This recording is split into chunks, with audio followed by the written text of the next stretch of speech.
Hakim, ayam ni lihat macam tabak kasut aku semalam lah. Suka tak suka? Ush, kau pernah makan kasut ke?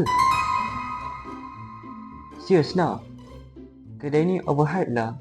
Air tawar, ayam liat, harga mahal macam hotel 5 star. Tak patut, tak patut.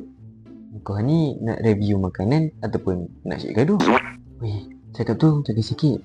Takut orang kedai dengar. Kata-kata ni kalau salah tempat boleh jadi dendam tau. Alah, aku cakap benda betul apa? Betul tak semestinya diluahkan. Ini rezeki orang. Boleh kita doa, bukan kutuk. Kalau tak tahan sangat, nanti dah masuk kereta, aku cakap lah puas-puas. At least dekat sini, kita jaga hati peniaga. Daripada kata-kata kesat kita. Okay? Aku rasa ayam ni dah tak lihat dah.